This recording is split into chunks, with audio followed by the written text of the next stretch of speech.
السلام علیکم ورحمۃ اللہ وبرکاتہ۔ عالم برزخ میں ہمارا سفر الحمدللہ شروع ہو گیا ہے۔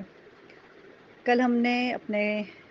رزق کے حوالے سے توجہ کی کہ ہم دنیا سے کون سے ایسے اعمال لے کے آئے کہ جو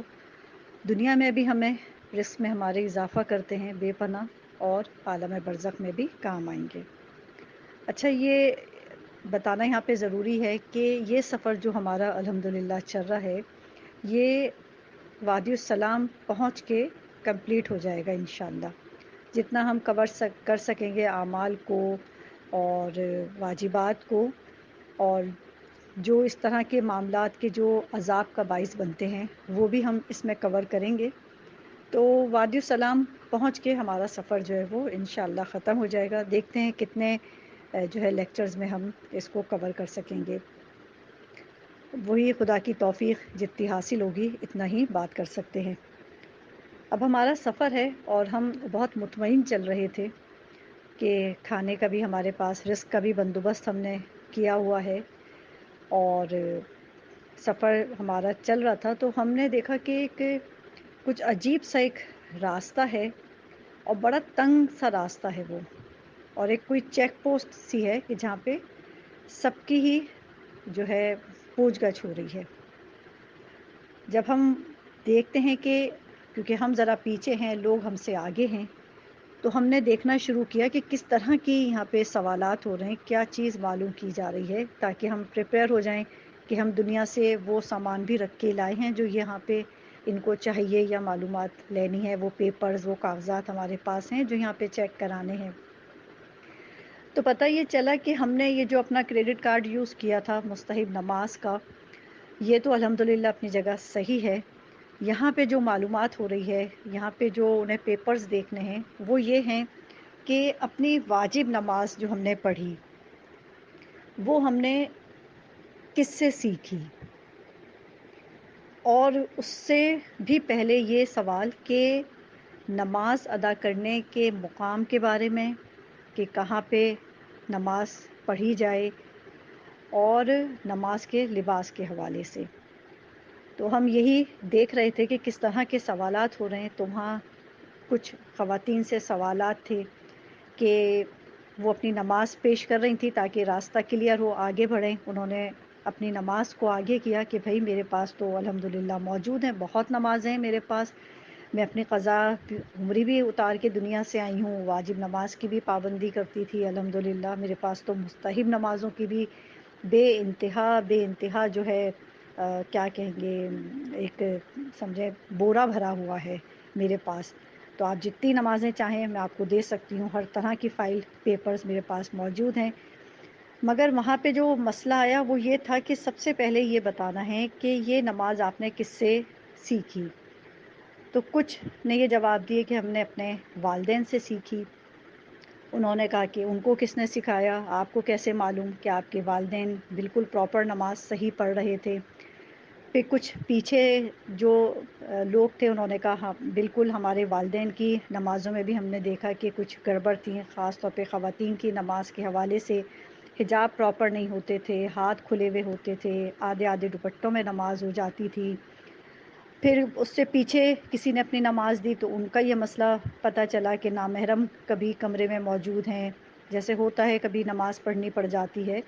تو ساکس نہیں پہنے ہوئے تھے۔ تو یہ سارے مسائل وہاں پہ سمجھ میں آ رہے تھے کہ نماز بھی ہو رہی تھی، اور گناہ یعنی نماز میں یہ بے حجابی ہو رہی تھی، پیر نظر آ رہے تھے تو وہ گناہ بھی ہو رہا تھا ساتھ ساتھ۔ تو کوئی بھی انہیں وہاں پہ مطمئن نہیں کر پا رہا تھا، کچھ نہ کچھ مسئلہ کہیں نہ کہیں آ رہا تھا کہ نماز پڑھ رہے تھے تو وہی جارجٹ کے دوپٹے جس میں بالوں کا کلر بھی معلوم ہو رہا ہے، گردن اسکن ہماری چھلک رہی ہے، گردن نظر آ رہی تھی، آدھی آستینیں تھیں جب فیشن ہاف آستین کے تھے، تو بہت ساری گڑبڑیں پتہ چلیں کہ ہمارے والدین کی نمازوں میں بھی ہیں، ہم نے بھی وہی طریقے سیکھے جو ہو رہے تھے۔ تو بتایا گیا کہ کیوں قرآن میں تم نے توجہ نہیں کی، کہ اگر یہ جواب دیا جائے گا کہ ہمارے باپ دادا بھی یہی کرتے تھے تو اس چیز کو قبول نہیں کیا جائے گا، یہ دلیل نہیں بنے گی۔ تو اب ہم یہ وہاں پہ معاملات دیکھ کے ہم تو بہت پریشان ہو گئے، ہمارے بھی پسینے چھوٹنے لگے۔ وہ مثال ہوتی ہے نا کہ یہ تو بڑا سخت مرحلہ آ گیا، ہم تو بہت خوش تھے کہ ابھی ہم کھانے پینے کے لیے جانے والے ہیں، اور ہمیں اس راستے کے بعد اس چیک پوسٹ کے پاس بہت اچھا، بہت خوبصورت منظر نظر آ رہا تھا، جہاں بڑی روشنی اور رونق تھی کہ ہم وہاں فٹافٹ پہنچ جائیں گے اور اپنے رزق کا جو ہم انتظام کر کے آئے ہیں، اور ہمارے پاس بھی الحمدللہ بہت نمازیں تھیں، تو ہم بڑے خوش تھے۔ یہ تو بڑا ایک سخت مرحلہ آ گیا واجبات کا۔ جب بھی عالم برزخ میں کوئی چیک پوسٹ آئے گی واجبات کے حوالے سے، بہت کٹھن مرحلہ ہوگا، بہت سخت۔ بس پروردگار ہمیں اپنے واجبات صحیح ادا کرنے کی توفیق دے، الہی آمین۔ ابھی ہم اسی سوچ و فکر میں تھے کہ گاڑی بھی ہماری صحیح ہے، فرسٹ کلاس ہے، مگر اس راستے کو ہم کیسے گزریں یہاں سے؟ یہاں تو رش بھی ہے، اور اب جب ہماری باری قریب آنے والی ہے تو اب کیا ہوگا؟ کیونکہ جن لوگوں کو ہم دیکھ رہے ہیں جن کے کاغذات وہاں پہ نہیں جو ہے وہ میچ ہو رہے تھے، اور جب کہا جائے گا کہ قبول نہیں کیے جا رہے تھے، ان لوگوں کو ایک دوسرا راستہ دکھایا جا رہا تھا کہ بڑا ہی اندھیرے کا اور جھاڑیوں کا تھا۔ ان کو کہا جا رہا تھا آپ کا راستہ اس طرف سے، آپ اپنے راستے کو اس طرف سے جو ہے شروع کیجئے، آپ ادھر روشنی اور رونق والے علاقے سے نہیں جا سکتے، کیونکہ وہ پیپرز جو ہمیں چاہیے تھے وہ نہیں ہیں۔ جیسے ایک مثال ہم سمجھ لیں کہ ویزے کی مدت ختم ہو جائے، ویزا ویلڈ نہیں ہے، پاسپورٹ ویلڈ نہیں ہے، جو بھی کچھ ہو، تو وہ راستہ ان کا الگ کر دیا گیا بالکل۔ یہ دیکھ دیکھ کے تو ہمیں اور اب گھبراہٹ ہو رہی تھی کہ اب ہم کیا جواب دیں گے۔ تو ہم نے پھر دنیا کی طرف دیکھا کہ میرے ساتھ کیا معاملات تھے۔ میں نے نماز کو جب میں باشعور ہوئی، یعنی ایک تو ہوتا ہے بالغ ہو گئے، واجب ہو گئیں، ہم نے نمازیں شروع کر دیں، والدین نے پریشر سے پڑھوائیں، خوف سے پڑھیں، والدین کے ڈر سے پڑھیں، مگر جب خود اتنا شعور آنے لگا الحمدللہ، اور ایک ایسا دور آیا کہ ہم علماء کرام کو سن سکتے تھے، ہم بکس پڑھ سکتے تھے، ہم علماء سے رابطہ کر سکتے تھے، جب میرا ایک ایسا شعور والا دور آیا، یعنی ایک طرح سے کہا جائے کہ میں بیدار ہوئی، شعور میں آئی، تو میں نے دنیا کی طرف دیکھا کہ بالکل میں جو ہوں اپنے جوابات دے سکتی ہوں الحمدللہ۔ میرے پاس ایک سورس بہترین یہ تھی کہ میں نے جب یہ چیک کرنا چاہا کہ میری نماز صحیح ہے یا نہیں، تو میں نے بآسانی ٹی وی پہ جا کے لائیو کربلا کو دیکھا۔ ہمارے لیے حجت اس وقت کربلا، نجف اور مشہد ہیں، اور وہاں پہ جو نماز پڑھاتے ہیں وہ کون ہوتے ہیں؟ سر پہ عمامے ہوتے ہیں، مشہد اور قم سے پڑے ہوئے آیت اللہ ہوتے ہیں، عالم دین ہوتے ہیں، اور ان کی عمر دیکھ کے لگتا ہے کہ بہت ایک عرصہ انہوں نے اپنی زندگی کا، ان کے چہرے کی معصومیت اور بزرگی دیکھ کے، ان کی علم کو دیکھتے ہوئے کہ مولا کے حرم میں جماعت پڑھا رہے ہیں، تو یقیناً انہوں نے اپنی زندگی علم کے لیے ہی وقف کی ہوگی۔ تو مجھے فوراً ذہن میں آیا کہ بالکل میں اپنی نماز کو میں نے چیک کیا، کربلا دیکھا، نجف دیکھا، الحمدللہ خدا کا لاکھوں لاکھ شکر ادا کیا کہ پروردگار میرے پاس ایک ایسی نعمت تھی ٹی وی نیٹ کی کہ جو میں نے اچھے کاموں میں یوز کی، اپنی عبادتوں کو ٹھیک کیا، تو میری نمازیں صحیح ہوئیں۔ پھر میرے پاس دوسرا سورس یہ تھا کہ مجھے ایک دم کلک کیا کہ میں تو تقلید بھی کرتی ہوں۔ دیکھیں یہ ایک ایسا موضوع آ گیا ہے کہ برائے مہربانی میں یہ چاہوں گی اپنے اس گروپ پہ کہ تقلید کا نام سن کے گروپ کو لیفٹ نہ کیا جائے، پلیز کشادہ دلی سے گروپ پہ رہیے۔ کوئی چیز آپ کو ناپسند ہوتی ہے، اس لیکچر کو پسند نہ کیجیے، عمل نہ کیجیے، کوئی زبردستی نہیں ہے، مگر لیکچرز کے ساتھ رہیے ضرور پلیز،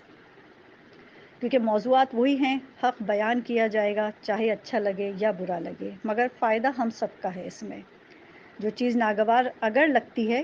تو صبر کر لیجئے، شاید صبر کا خدا، اس صبر کا شاید خدا کچھ اجر دے دے کہ اگر میری کوئی بات ناگوار لگ رہی ہو۔ بہرحال علم کے حوالے سے مجتہدین اور آیت اللہ کا ذکر ہوتا رہے گا۔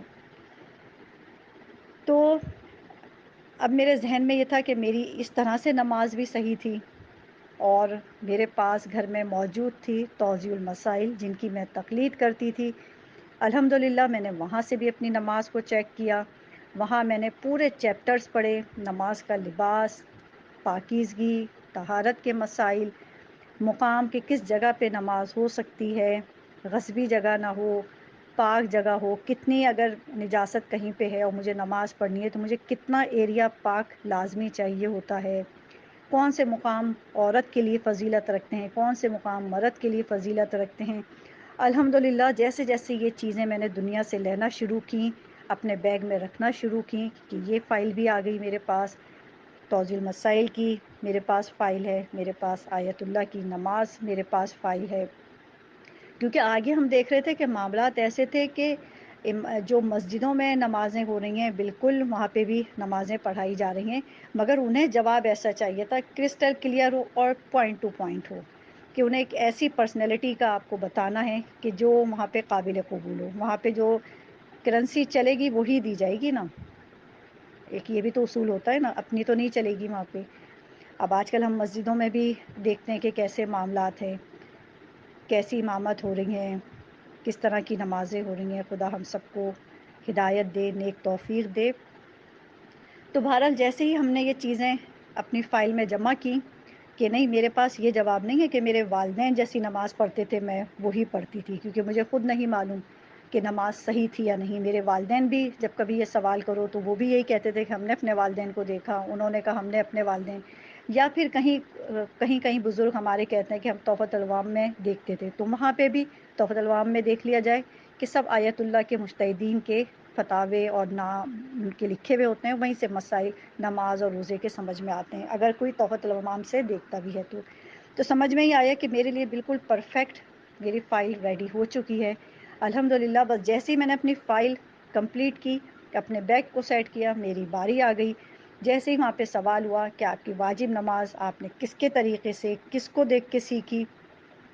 پہلا ہی وہاں پہ بورڈ لگا تھا کہ یہ نہیں مانا جائے گا کہ ہم نے اپنے والدین کو دیکھ کے یا اپنے بھائی بہنوں کو دیکھ کے نماز پڑھی تھی، تو ہم نے فوراً اس کو رونگ کر دیا کہ نہیں ہم یہ جواب نہیں دینا چاہتے، نہ دے رہے ہیں۔ ہمارے پاس پوری ایک ہمارے پاس اوریجنل جینون فائل ہے جو آپ بخوشی قبول کریں گے، وہ فائل ہم نے وہاں پہ دی الحمدللہ۔ اللہ کا لاکھ لاکھ شکر اور احسان کہ بڑی آسانی کے ساتھ ہم بھی اور کچھ آگے لوگ بھی جو تقلید بھی کرتے تھے اور جو نماز جن کی بالکل ایسی تھی کہ جیسے حرم میں پڑھائی جا رہی ہوتی ہے، وہ لوگ بھی بآسانی وہاں سے گزر گئے، اور الحمدللہ اب ہم نے سکون کا سانس لیا۔ اب